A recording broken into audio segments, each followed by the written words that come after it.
Have you ever wondered why your life feels quieter than most? Why other people seem surrounded by crowds, invitations, and constant chatter, while your own phone barely lights up? At first glance, it feels like something is missing. Loneliness creeps in, whispering that perhaps you are failing where others succeed. But what if the lack of friends in your life is not a curse, but a clue? Not evidence of weakness, but a sign of strength.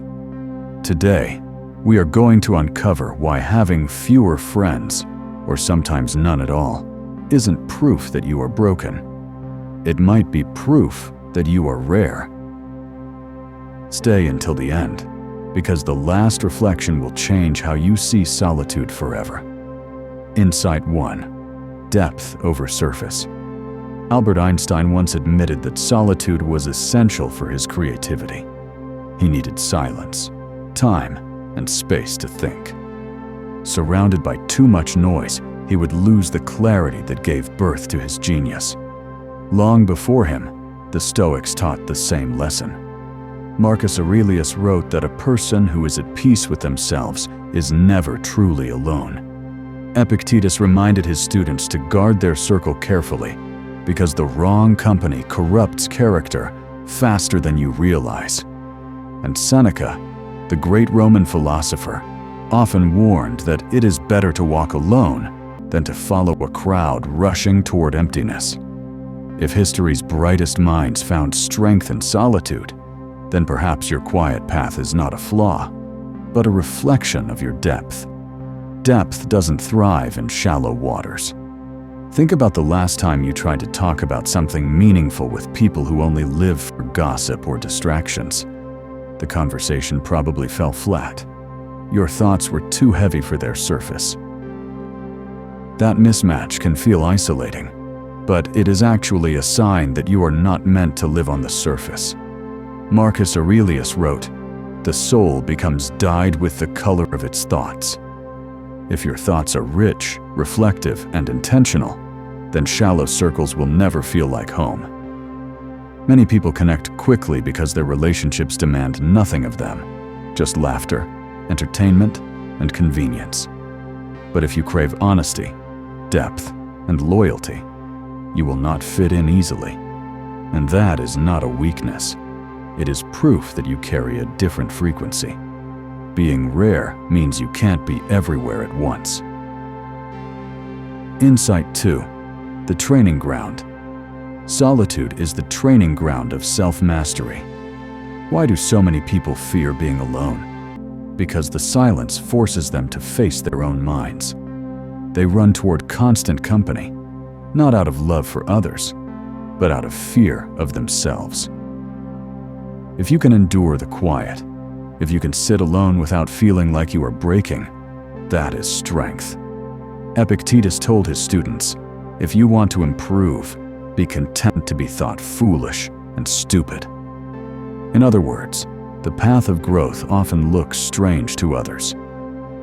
When you choose solitude instead of empty company, some may call you antisocial. But in reality, you are training your mind. You are building the skill of anchoring your peace within. Imagine the difference. Someone who needs constant chatter to survive, versus someone who can stand in silence and feel complete. Which one is truly free? Solitude is not punishment. It is practice. Insight 3. Quality over quantity. Quality outweighs quantity every time. Picture two scenes. At one table, 20 people talk loudly, laugh at half-hearted jokes, and share moments that dissolve as quickly as they came. At another table, there is just one person, but every word exchanged is genuine. Every silence feels safe. Which table would you rather sit at?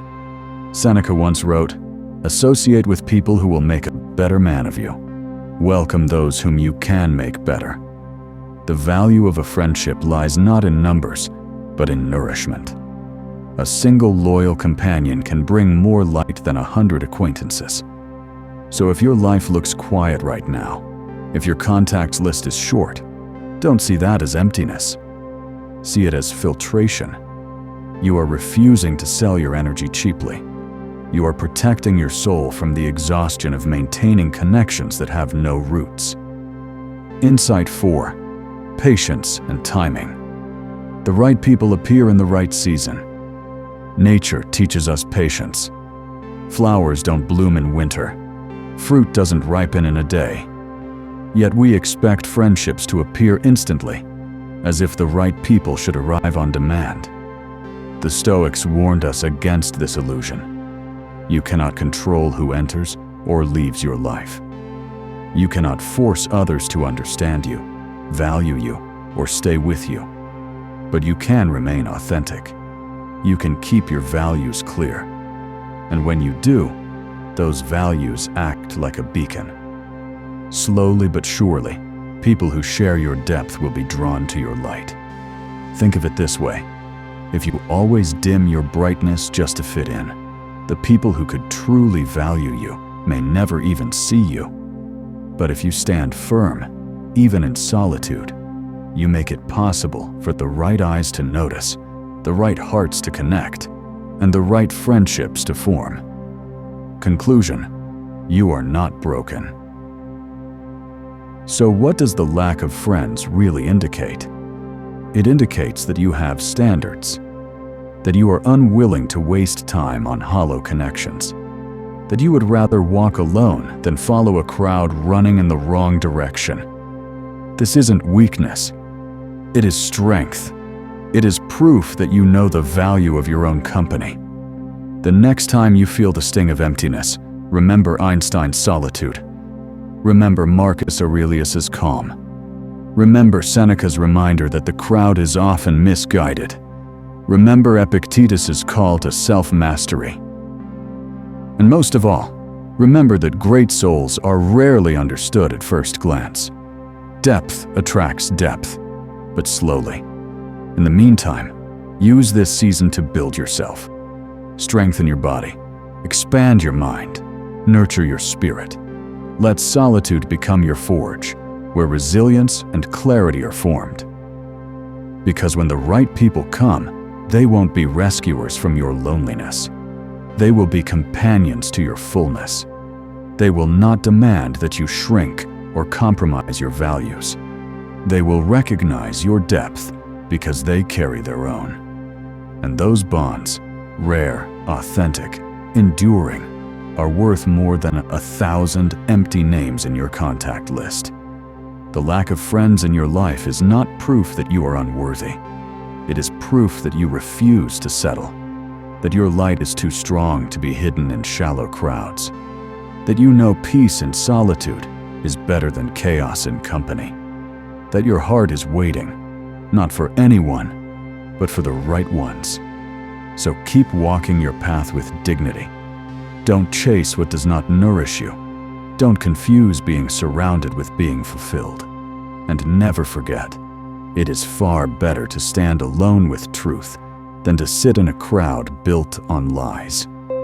If this message spoke to you, write in the comments, "I value quality over quantity."